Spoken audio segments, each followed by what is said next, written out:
We had a good visit last night, and I tell you, I'm looking forward to hearing what Justin has to say.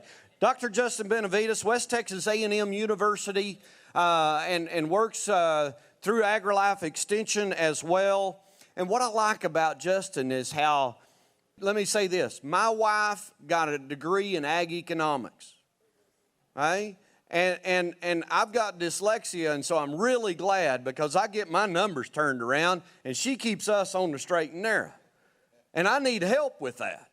In fact, we all need some help in getting our figures calculated, especially with the volatility we have in these markets today. Justin's going to share some really neat concepts today about some tools that they have available that we can all use to look at the variables. And you think about it, you know, with what we have at risk, you know, our margins are tight, our capital to do our business is high, and our risk, there's a lot that's out of our control. There's a lot of variables.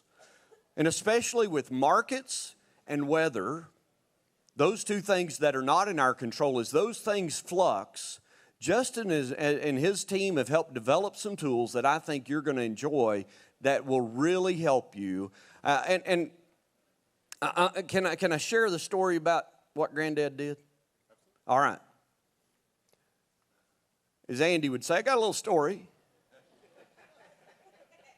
My son, make it short. I went to a conference the other day. My son went to a conference, and I said, "What'd you learn?" He said, "There was a great talk, Dad." And I said, "Well, what was it about?" He said, "The question was posed, are you still doing what Granddad did?" And he said, the gentleman challenged us to say, all right, we're still using the same practices that Granddad used years ago? Or are we doing like our progressive granddads did that used all the tools they had available to them at the time to make the best decisions, the smartest, best business decisions? And that's the kind of granddad I want to be like, is to keep the ranch in the family and the family in the ranch. So Justin, share with us a few thoughts today. Please welcome Dr. Justin Benavidez. I'm gonna stand down here. I'm a walker. I had a cup of coffee, an apple, and a couple of donuts this morning, so I'm a little jittery. But I really appreciate the introduction, and I'm happy to be here with all of you this morning. I want to first point out a couple of the folks who have worked really hard on these decision tools. Jason Smith, Dr. Jason Smith over here, and Pancho Bayo from Vernon, who is my counterpart down there in District 3, have put a lot of work into the tools that I'm going to demo this morning. But back to what we were just talking about, you know, a lot of the points that we want to make this morning are not necessarily that your granddad was doing the wrong thing, right? Maybe he was adopting the most progressive practices of the time with the best knowledge that they had at the time. And it may still be the best practice today, but are you doing it in the most cost-effective manner in which you can undertake those practices? That's what we want to focus on.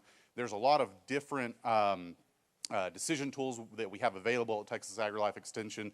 I'm going to highlight 3 of them briefly this morning and talk about how we can utilize them in a cow-calf program, just to kind of cover what are the opportunities out there available. And I want you to keep in your mind the idea of 5% improvement. That's going to be really important towards the end of the presentation, is the idea of just improving your performance by 5% on a regular basis. So keep 5% in your mind, and at the end we're going to talk about why that's so important. So what I hope you'll take away from today is the importance of your data. So at Agrilife Extension, you know, you pay us. Your tax dollars pay for us to develop these tools and come up with solutions. Unfortunately, there's only a certain number of us. And so we can produce a regional or a district or a statewide recommendation, but the fact of the matter is, particularly on the economic side, the business practices you undertake and the combinations and nuances of your operation are really important in the idea of decision making, because we can present an average case, but in a certain sense, if you're not collecting and using your data, you don't have the answers that are best for your operation. We can certainly help you get started if you haven't already collected your own data with some base cases and helping you understand what it is we want you to collect and we want you to keep track of. But the important thing here is that if you're not collecting your data already, make sure you're collecting your data and writing it down. And I'm going to argue, I as an economist and someone who works on the computer a lot, would prefer that you put it on the computer, because these decision tools, one, are digital, and the advantage of that, number two, is the fact that you can update your decision-making process much more easily when you're utilizing a computer. One of the struggles that we face when people are reevaluating decisions over and over, or trying to evaluate multiple decisions, is that we have to go back and change all of the math line by line if we wrote it down on paper, right? So if we have it in a good Excel-based decision tool, you can update one or two numbers and get a new answer based on, hey, corn price has changed or calf prices have changed or something like that.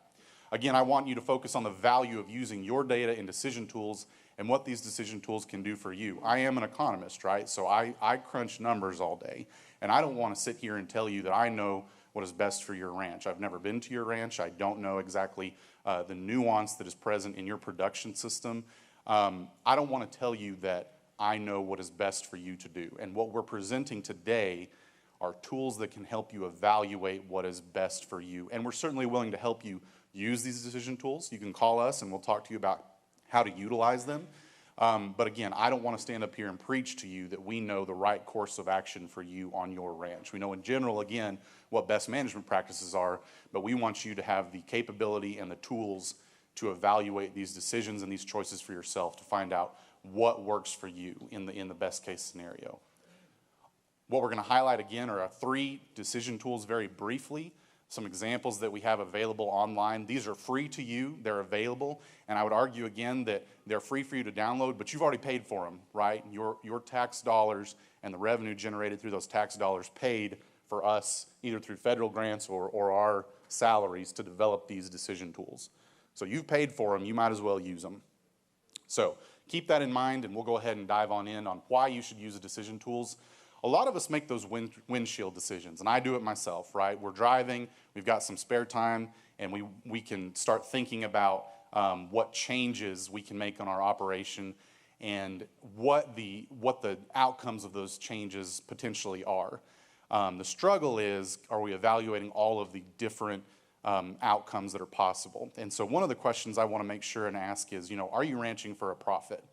And that seems like a silly question, but in certain rooms, and I won't ask it here, but you go into certain rooms in different parts of the state or the country, and people are using their cattle or their sheep and goats or whatever the case may be as something to save money on their taxes, right? And so I understand that there are situations in which your intention may not be explicitly ranching for profit. But I would argue that even if you're not intentionally trying to make your living off of ranching, let's make the most money that we can regardless. Let's use those best management practices, and even if our entire livelihood is not dependent on our cattle, let's make as much money off of them as we can, because anything worth doing is worth doing well, right? And going back to that idea of stewardship yesterday, we certainly want to be good stewards of our resources, including our own time. And so let's make sure that we're getting the most value out of our time that we possibly can. And if we're going to spend time raising these calves, let's get as much profit out of them as we can. Again, something that's very valuable here is knowing what your costs are. You may already know, right? I understand, and I've sat with ranchers who know their costs down to the portion of a cent, how much they're spending on each animal, right? And they've got it in a nice little pad in their shirt pocket, and that's fantastic. But my question again is, do you know 6 months from now what those costs are going to look like and what the outcomes are going to be if corn goes from $5 to $8.50 on average on the Southern Plains, as it has done over the last 4 months? What happens to your entire plan if corn goes up by 50%? That's not out of the question these days, right? I told Donnell and Jason last night, I'm sick of this flock of black swans we've seen in the marketplace. I'm about ready to see a white swan again. But things are volatile right now, and we need to understand that with the volatility in the marketplace, our plans can really change overnight because we are in such a global marketplace. And so, do you know how those changes in the marketplace could affect you? Now, we can't predict that Russia is going to invade Ukraine, but we can sit down at the beginning of the year and say, what am I going to do if corn price goes up $3 or $4? What if corn price is cut in half? What are some advantages and some opportunities that I can take advantage of if my corn price is cut in half. I got the same number of calves, but now I've got a bit more flexibility in my cash flow. So what are some strategic things I can do with that extra cash flow because corn is cheaper now? You can't necessarily plan for those, or you can't adjust as quickly if you don't have a plan. And so the key here is to plan for the worst case scenario and react to the best case scenario. And if we've planned with all of that stuff in mind, then we can definitely make those adjustments. And you've already got the worst case in mind, and when that best case comes along and things are favorable for us, now all we're doing is playing with house money, right? Because we've got the worst case already built in. And I pressed the wrong button. There we go. Never know what's going to happen, right? I'm all fine with trusting your gut, but make sure that you're evaluating these outcomes with numbers on paper or preferably on the computer so you can react to those incremental or very sudden changes that we see in the marketplace now. Again, static versus dynamic. We know what our circumstances are this year, but what about next year and next month? I stood in front of a room of other economists in 2020 and said there is no reason, there's no way that corn's going to go above $4. And that was in August of 2020. And I learned that day that we are good at predicting directional change. We are really not great at predicting a change in magnitude, right? And so the idea here is we know what we're facing today. What about next year or next month? So again, let's build in what if corn goes higher? What if drought continues? What if drought ends? Keep our fingers crossed, keep those prayers going. We want to be sure that we are, again, planning for the worst, reacting to the best, rather than the other way around. Another thing that I really like about decision tools is that the cattle cycle means that this is one of the easiest businesses to plan for in the long term in terms of what we know prices are going to do in directional change. We know because of the way the cattle cycle functions that the herd is going to continue declining for 3 to 5 years right now, which means prices will continue to go up for 3 to 5 years, as we saw from CattleFax's report yesterday. And after about 3 to 5 years, we're going to see prices start to decline as the herd grows back the other direction. So our long-term planning process here is also one of the most effective. This is one of the markets in which we can most effectively plan for the long term because we know when the directional changes are coming within a year or two. This allows you to be flexible in your stocking. This allows you to be flexible in managing your herd size. This allows us to know that right now some of the decisions we have to make on whether or not we keep cows on pasture to make our way through the drought, what are the strategies that we can utilize? Because we know the herd is going to continue shrinking. So we know those cows and their calves are going to be more valuable on the other side of this drought. The question becomes, what strategy is the most profitable? So again, the cattle cycle, as much as it's a roller coaster that's hard to ride, you know what's coming over the next 3 to 5 years. This might as well be written down in stone, the cyclical activity. It's just a function of the fact that it takes so long from the time we make breeding decisions to the time that calf is eventually beef, that we have to react to those price changes in the now that don't become marketable for 3 to 4 years after the fact. So again, as much as this is complicated, I want to point out that there are some advantages to the cycle as well. So let's look first at one decision tool that is going to help us on drought management scenarios. And this is the tool that Poncho developed as part of a grant that me and Jason were on as part of a Southern Risk Management grant. Right now, 66% of the United States is in D0 to D4 drought. Most of it is in the western United States. That's big hay country. It's not huge cow-calf country, but there's a lot of cows. There used to be a lot of cows in the western United States. We've culled a lot of them. The expectation is that the Great Plains into the Southern Plains will continue to lean into drought through at least September. We are already in a situation where hay is in short supply and we have very high input costs across the board. So this is the state of the drought for the most recently available U.S. drought monitor. You can see the western United States in a significant state of drought. This is the seasonal precipitation outlook for May, June, July. You can see the darker the brown, the higher the probability of below average precipitation. So moving out into May, June, July, we are expecting below average precipitation for that period. All the way down here into the Texas High Plains, we have a likely below, which means we are likely to be below average precipitation for that 3-month period. Moving into July, August, September, the circumstances have improved slightly, but we are still in a situation where the forecast leans towards below average precipitation for the Great Plains. So what that means, again, one, we know forage is going to be short in our region, and two, Forage is going to be short in a lot of the regions where we have some cattle. And what that means is that cattle are going to be more valuable on the other side of this drought. So the drought decision tool that Pancho developed is available at vernon.tamu.edu. This is Pancho's website. You can go and download this tool for free. And I know I'm going to speak for you real quick, Pancho. He is willing to work with you to use this tool. If you download it and you want help running these decisions, Pancho is very willing to work with you, and he loves nothing more than to work with ranchers on these decisions. And he's got great experience. He's run a 10,000 acre ranch on your own before, farm and ranch. Oh, he says higher, so more than that. He's got some really great practical experience in this area. What it does is it evaluates drought management and recovery strategies where we're going to purchase replacement cows in reaction to drought. So what this assumes is that we culled and then we're going to purchase replacement cows. It also evaluates if we cull and then raise our own replacement heifers out of our own herd, or destock, and what that means is move to a dry lot or move to a pasture system and pay to feed our animals in a different situation than what we're already paying for, and then bring those cattle back to the home place to restock our herd after the fact.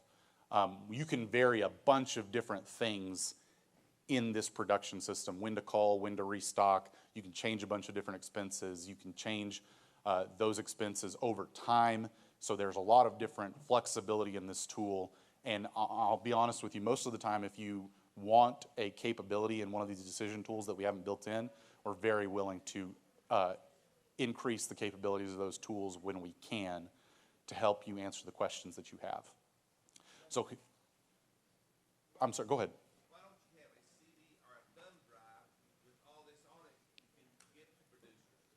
Why don't we have a decision tool? I'm sorry, I couldn't hear. Mm-hmm. Or a thumb drive where you could put in your computer where you would have all this data. I mean, not the data, but where you can have a spreadsheet. Mm-hmm. Why do you not make that available to them? So certainly we're willing to. I will mail you one in the mail if you would like that. They're available for free online. And all you have to do is click them and they go directly to your computer. So it's the same thing as giving you a thumb drive. And if you want a thumb drive, come find me after, and we will put all this on a thumb drive for you, and I will mail it to you. I have no problem doing that. Thank you, yeah, not a problem at all. But I will say, that's why, just to make sure everyone saw, you can go to this website and download this tool for free. And again, if anybody wants this on a flash drive, come find me. I'm sitting right over here, and we'll write your name down, and we'll get you a decision tool thumb drive to put it on. No problem. Does everyone get a picture of that website?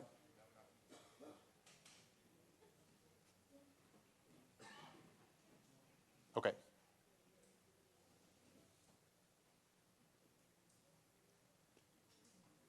All right, I'm gonna go ahead and go forward, and I'll put my contact information up here at the end too, so you can reach out to me if you need it again. So the three strategies again that we're gonna evaluate are cull and buy replacements, cull and buy replacement heifers, destock and rent pasture. What this shows us is that for culling and buying replacement cows, we can save on near-term expenses. We will incur high expenses later when we buy those replacement cows, but we will return to a similar revenue generation strategy relatively quickly because we've got grown cows who are going to produce calves. On the cull and buy replacement heifers, we're going to save again on near-term expenses by lowering our feed bill. We'll incur medium to high expenses later when we buy heifers that are a little bit cheaper potentially than those proven cows. We'll return to similar revenue generation, the slowest out of these three scenarios, because when we buy those heifers, we've got to give them a little bit more time to grow to get back up to the same weaning weights. Destocking and renting pasture, we're going to incur the highest expenses in the near term, but return to similar revenue generation the most rapidly, where we're going to capitalize on those high calf prices on the other side of the drought. And so I don't want to, again, sit down and tell you that these situations are easy or that these circumstances are easy. It, again, depends on your data and your goals for your ranch on what's going to be the best decision for you. But what we find, this is the output that you're going to see at the end of the decision tool. We're going to give you a host of different outcome variables. So, if we set price per cow, we're going to tell you where the highest debt is going to be. We're going to tell you what your average cash flow on an annual basis is. Some highest key output variables like debt to asset and debt to equity ratios.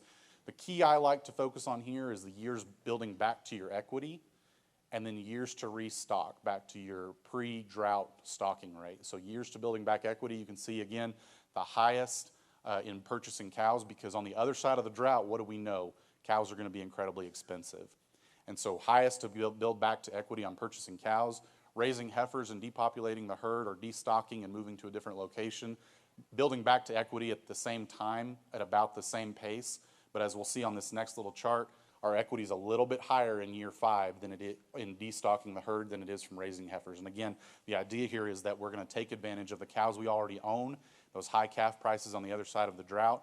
We're going to have equity build up faster by using our own cows than we are going to see it build if we go out and we buy, repurchase some heifers on the market. And this doesn't even go into those implicit things that are hard for us to evaluate, like the value of your own genetics on your own ranch, the value and the investment you've made in your own genetics over time. That's not factored into this. That's simply going out and buying or utilizing your own cows, right? So that's a brief overview of that decision tool. Now we're going to talk about a tool that Jason was the primary author on. This is our feed input cost decision tool, where we evaluate different feedstuffs as supplemental feed. So again, we know we're in a drought circumstance where we're going to have to do some supplemental feeding. Let's look at this, just the Southern Plain corn's price. This is the aggregate of Kansas, Texas, Oklahoma, and a few other states. So the corn price we're paying here on the High Plains is actually much higher than $8.50 right now. But year over year, we've seen a 26% increase in the cost of corn for the present week when we compare it back to 2021. So that's an incredible jump in expenses over the last year. And then you look at that red line, which is 16 to 20 year at the 16 to 20 average. We've more than doubled our expenses in terms of feed. And as corn goes, typically the rest of our feed market goes. So very expensive feed inputs. And there's little indication that feed expenses will decline in the next year. You know, we talked about it a little bit yesterday during the Cattle Facts Outlook, but I work in some of the farm management side too, and we just don't see any indication that feed is going to be cheaper next year, right? Ukraine is probably not going to get to plant much corn at all, and what that means is the world is going to have to reorganize our trade flows to get corn where it is considered the most valuable by the marketplace, and that means that corn price is going to be high. And again, in the United States, as corn price goes, the rest of our feed complex goes. And what that means, we're going to be paying a lot for feed over the next year. We're also struggling with drought, as I just mentioned, so we're going to have to find a way to feed these cows if we want to retain them either in a dry lot or on someone else's pasture that we can lease, right? And so we can also begin to use these tools in a synergistic way if we're wanting to retain those cows and own them through the drought. We can now see that's the most valuable strategy when we're talking about managing through a drought, but we want to find out what's the best to feed them.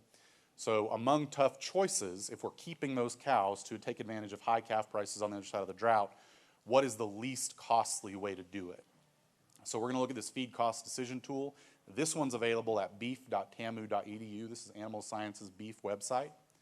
We're going to compare supplemental feed options, and it accounts for a host of different variables: nutrient composition, direct cost of purchase, delivery costs, storage and labor costs, shrink costs, cost to feed, and Jason's really built in some really cool features where it even tells you the nutrient makeup of different feedstuffs, and so you can compare what the needs of your animal are and whether they're being met by that individual unit of feed.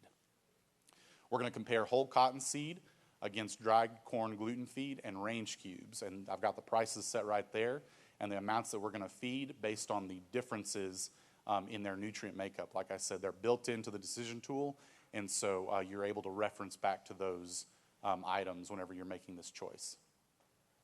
This is the output of this decision tool. What we find is that the bar with the green line through it is going to be the most cost effective. The bar with the red line is going to be the least cost effective. And you may say, again, I have to go further to access cottonseed than I have to go to find range cubes. You know, there's people selling range cubes and some kind of supplemental feed in every single town. Now, we don't grow as much cotton up here in Hemphill County, so maybe I can't get cottonseed. We factor in, or allow you to factor in, transportation costs into this decision in this decision tool. And we even go down here and we can talk about the percentage of total cost as a portion of the direct cost of purchase, transportation or delivery, storage cost, and feeding cost. And when we say storage cost and feeding cost, we mean shrink. We mean how much does it actually cost you to put this stuff out for your cattle to access. So this is some of the output from that decision tool. There's a bunch of other outputs, but I'm only able to put up a few because we need to make sure that everyone gets rolling into the next session on time. There's a bunch of output, but what we essentially can see is that you can compare these different feedstuffs against each other and evaluate what the most, if we want to, again, maintain these cows through the drought, what is the most cost-effective way to do that in terms of feed I'm able to access. Finally, let's talk about retained ownership in 2022. We expect calf prices to going to be higher in the fall of this year than they were in fall of last year, and potentially even higher fall of this year than they were in spring of this year. So we might see some contra-seasonal patterns just because of that decline in supply over the cattle cycle. And depending on your system, though, we're in a situation, again, where individual input expenses are up 5 to 20% year over year. And that's a function, again, of fuel price going up, corn price going up, inflation, a bunch of different factors leading to an increase in input expenses. What we want to factor in and decide is, does the increased fed calf value that we're expecting this fall compensate you for the increased cost of feed at the feed yard? Or is it just more valuable for us to consider selling at weaning time, right? Some of the stuff to factor in here and to think about is, what is the risk of owning these animals for longer? There's inherent risk in owning an asset for a longer period of time, particularly a biological asset that has the potential to die, right? Our death loss over time is going to be a factor to include in this decision. And one just rule of thumb to think about when you're considering retaining ownership over the long term: if cattle feeders are making money, then there's a good shot you're going to make money retaining ownership. If cattle feeders are not making money, you are probably not going to make money retaining ownership. And there's just that natural function of the cattle cycle that the number one expense in feeding calves at the feedlot is buying that calf, right? Number two is feed. What are we in an environment on? Calf prices are going up and feed cost is really high. It's going to be really hard to make money retaining ownership. It was a rule of thumb this year. I'm not saying, again, that you can't. It's going to be really hard. But let's look at this decision tool very quickly. This one's available at our Ag Eco Extension website. Again, please take a photo of this. If you want it on a thumb drive, come find me over here. I will write your name down and we will get you a thumb drive mailed. Y'all are creating a bunch of work for my secretary, though. I'll tell you, I'm not going to be the one putting it on a thumb drive. But we're happy to get it to you. That's what we're here for. We're going to evaluate expected profits from retained ownership through fed sale. This tool will account for in-weight and out-weight, feeding costs, so efficiencies, prices of feed. And really, this decision tool is going to account for everything. Jim McGran is actually the one who developed this decision tool, and I don't know if any of you have ever worked with him or met him, but he approaches things from a bit more of an accounting standpoint than an enterprise evaluation standpoint. And when I tell you this will evaluate everything, we get down to the tax implications of retaining ownership using this decision tool. But again, if it's too complicated and you want these answers, we are happy to run these tools with you and work with you on what the answers are and what the inputs you need are. These are the outcomes. We have marketing margin, we have feeding margin, and the one I want to focus on here is the net margin for retaining ownership. So this is just retaining ownership all the way through the feed yard for a fattened calf. This is one of the outputs that you'll see in this decision tool. We like to present a lot of this stuff graphically to give you a visual of what the data says. Now let's compare that against an expected price and weight of a 5-weight calf sale in April or May, given where the futures market has us right now. So this is the expected price across the first bar, the expected revenue as a function of that 5-weight calf, and expected profit. So we've got here showing us on the bar chart is a loss from retaining ownership versus a $200 expected profit or a $225 expected profit per animal unit across the bottom from simply selling that 5-weight calf. And this is utilizing our District 1 Agrilife Extension cow-calf budgets. So we're comparing a loss on retaining ownership this year to an expected profit by selling that 5-weight calf. Who remembers what that number I asked you to remember at the beginning of the presentation was? 5%. Okay, so we've gone through a lot of decision tools, right? And a lot of us are probably really comfortable with our systems. And I'm not here to tell you what to do. I'm not here to tell you what the right management decision is for your ranch. I want you to use those tools to come to that answer yourself. My question is, do you think you can do 5% better? And do you think you can maybe do 5% better on an annual basis? Increase our weaning weight by 5%, save 5% on our expenses, maybe market our cattle in terms of pricing them at the appropriate time to get a 5% higher price than what we got last year. Can you do that? What we're representing here is data out of the Center for Farm Financial Management at the University of Minnesota, and this is farm data, so I want to be clear about that. But the red line represents the bottom 20% of farmers in that database in terms of their net whole farm income by acreage. So we've got less than 100 acres farmed on the far left-hand side. We've got 2,000 to 5,000 acres on the far right-hand side. The bottom 20% is composed of the lowest net farm income producers in this database. The blue line represents the top 20% of producers for net whole farm income generated. The only difference in those two lines, and if you look out here to the big ones, 2,000 to 5,000 acres, we're looking at $500,000 in difference, is that year over year, the blue line outperforms the red line by 5% in most categories. That is the only difference in those lines. They market their corn, so they get 5% higher price than the red line. They cut expenses so that they're spending about 5% less for each bushel generated than the red line is.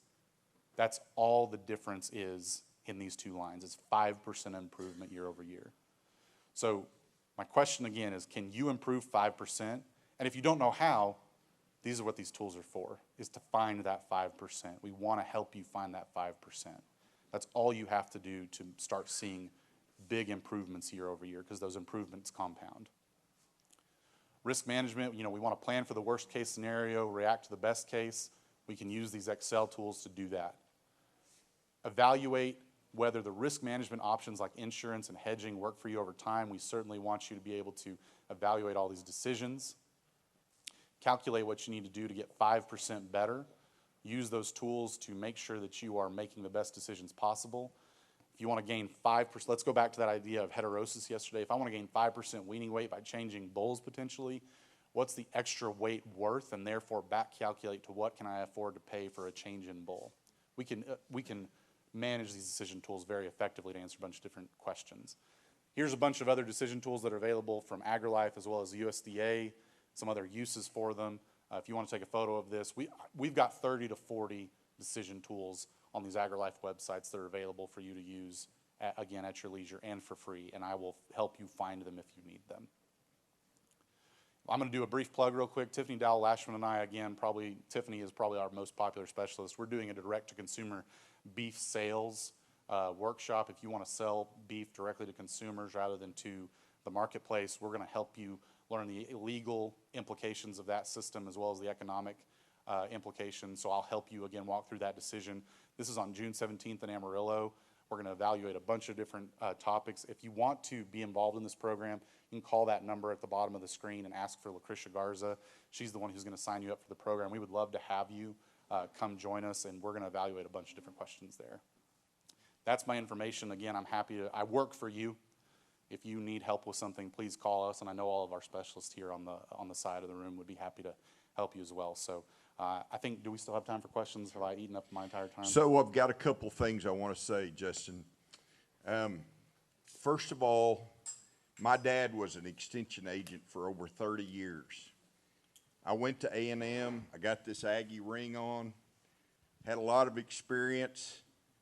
But when I got into the situation of my own cow herd, I had the background, the experience, the education to use tools that were in my chest, my tool chest, that I'd never used. And I lost $1.5 million. I lost my 500 head cows. I lost my son coming home to work with me in my ranching and to be my successor. And it's still painful for me today. But I'm going to tell you, and I'm going to reveal one of my strategies to you. This young man right here, I've been testing Justin for about 5 years. That's not a secret. And let me tell you, I chose this year to tell him before this conference that the presentation he just made might be the most important presentation of our whole event. And it's because of the circumstances that we're in. And here's my strategy. we bring in these big names for speakers. Do you know why we do that? Because you won't come for an extension beef cattle meeting if we just have Dr. Justin Benavidez. That's nothing against Justin. But if I just had Justin, you know how many of y'all would have come? About 10. I'm telling you, this is one of the greatest resources we have in Agrilife Extension. He's passionate, he's excited, and I'm going to give you a little more history. Dr. Steve Amison and Dr. Dee Dee Jones developed the Profit Crop Analyzer. How many years ago, Danny? Long time ago. And so Dr. Amison's retired now, but before Steve retired, I told Steve, I said, why don't we have this kind of decision aid for cow-calf producers, David Cook? Dr. Amison listened to me, and he and Dee Dee started that process, but this man was Dr. Amison's successor, and he and Dr. Smith took that bull by the horns, and they've done it. Now then, it's up to extension agents like me to get this information out, and that's why we had Justin here today. So you can lead a horse to water, but, so if you don't use it and make that horse drink, it's on you. I didn't make my horse drink. I knew where to go. I didn't go. My dad had even been a county agent. I didn't use those resources. But I'm telling you my opinion, and Justin, I want to just say this in front of all these people as witnesses. I believe this young man right here is going to be one of the great voices for beef cattle agriculture as an economist in the whole nation during his career. I just think he's that passionate and he's that good. And if you want to make sure that your business is making a profit, here's a great resource and a great asset. So I've done my job. I put you in front of all these people. Now then, folks, it's up to you to get in front of him and let him help you. I know my friend Darren Stolwitz back there from Dumas, who's a Moore County farmer and rancher. They use the profit analyzer all the time on their farming side. Let's use it, folks, on the ranching side. We've got those resources. And David, I want to tell you something, and I'm not getting after you. David's my Sunday school teacher, by the way. This man has a blog, and it comes out every week. Justin, tell him the name of it. Yeah, it's Amarillo Ag Econ, and if you took a photo of the contact information's up there. And actually, Poncho is our other author, so we've started exchanging every week. So. I follow that blog, and we have a Facebook page, and I invite you to go to Hemphill County Agrilife Extension on Facebook, like us, and you'll find these resources that Justin does every week that you can find on our Facebook page. It's right there. It's available for you. So, folks, because of that, I'm concerned. I don't know how really to say this, but my dad just used to say, tell it like it is, Laramie. I regard you guys as my people. It's my responsibility to serve you. I don't want anybody that I know to go through what I went through. Use this information because it's powerful and it can help you not only make a profit, but remember Donald Brown, for those of you that were here in 17. And what did he say just a while ago? It was the title of his speech, How Do You Keep the Ranch in the Family and the Family in the Ranch? That's what this man can do. He can help you do that. We have all these other resources for people like Dr. Smith sitting over here that are available to you as well. So now who has a question after that long statement? All right, Jerry. We're taking a little more time on this because it's so important, Justin.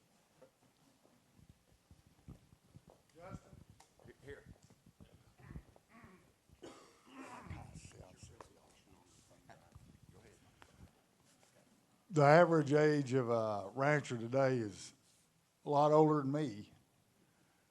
And so when, it's pretty old. So when you sell off the herd from the drought and everything, and it comes time to refinance to do it, you've got BlackRock and all these companies pushing ECS, economic, environmental credit scores. Has A&M started calculating what the ECS is going to do to trying to get financing for mama cows when the environmentalists hate the cows anyway? I'm not aware of any effort in Agrilife to do that. What we're gonna do is try to work with y'all more to find ways to adapt to that system. If it does become something of concern here in the state of Texas to try and refinance and access financing to buy these cows back, what we're gonna try to do is find a way to make it profitable for you. Do I see that becoming a factor in our local banks financing our cattle over the next 10 years? I'm just gonna tell you personally, I don't see that. But if it does come down to that, Agrilife is working to help you adapt to those systems. And the story we have to tell is the fact that we're already working in an efficient system, all the things that Sarah said yesterday about the way that we are going to, we already have the story of being environmentally conscious and environmentally friendly. And that's what we at Agrilife can work to do for you guys, is tell the story that we're already doing what we're supposed to be doing. I do believe there's room for improvement. Again, there's always room for us to do better. But there is a role for us to tell that story so that that doesn't ever become a requirement for you to access financing. Absolutely. Anybody else got, right here? I actually have two questions at this time. All right, the first, yes, Chris McClure. My first question is, what do you see as implications of the drought liquidation for the timing and duration of the cow cycle? We're going to accelerate the cattle cycle decline rapidly. We're already seeing that. You know, historic average when we're in a decline of the cattle herd is less than 1% year over year. Just cyclically, we see 1% cull for price reasons. We saw over a 2% beef cow cull over the last year. Right. We've seen 6% loss for the cow herd. I'm not talking about calves and cattle and feedlots. Cow loss has been 6% over the last 3 years. So we have accelerated the cattle cycle decline in terms of herd size over the last 2 years, essentially because of the drought. So do you think that will truncate or lengthen the overall cow cycle? You know, it will probably shorten the duration of us going down, because eventually what we're going to find is that the corresponding price move, which when supplies go down, price goes up, we'll see prices begin to turn more people onto retaining cows and retaining heifers faster than we would in a normal cyclical move that's largely a function of price. This one's a function of price and drought culling. And so now what we'll see is, we've lost so many cows that in a year or two, we're not going to have enough calves to fill hook spaces, which means those packers are really going to start bidding those calves up. I really do think we're in a situation to see early 2010s, and he said it yesterday, early 2010 level calf price, the early part of this decade, those same prices that we saw, which is going to make it more profitable to retain those cows or start rebuilding the herd. And so I think we're going to see a shorter downturn, but again, there's no real way to accelerate the growth once the herd has moved into growing, because you think about, we've made the breeding decision to, if we cull a slot for a cow that because of drought and we don't have her ability to replace, what we have to now do is hold back a heifer from the smaller cow herd. She has to grow to the size where she can produce a calf. She then has to be bred. 280 days later, she can actually produce that calf, who then almost 2 years later becomes beef. It's a long time to rebuild that herd on the upswing. So she's probably got a calf in her, takes that calf out of the market. That's exactly right. So your answer actually introduced the next part of the question, basically, and is, how would you use these tools that you've shown us in evaluating heifer retention by a dry lot through the drought versus the higher replacement cost anticipated post-drought?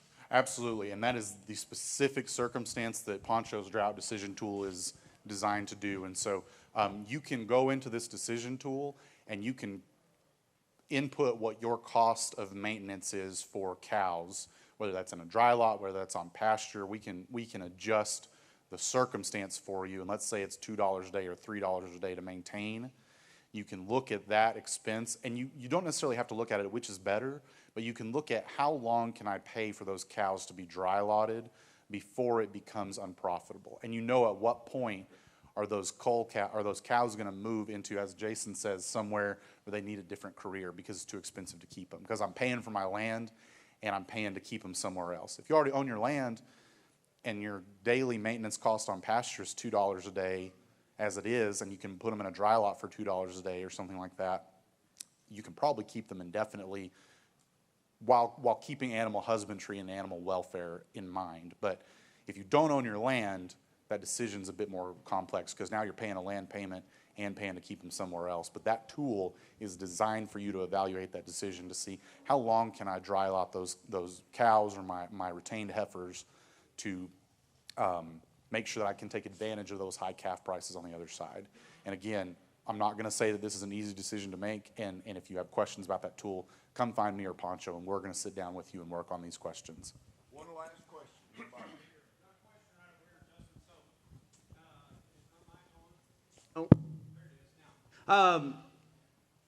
In the calculator, is there and Andy, can you put that on your website, a link to all of those things? Because it's not on our thumb drive.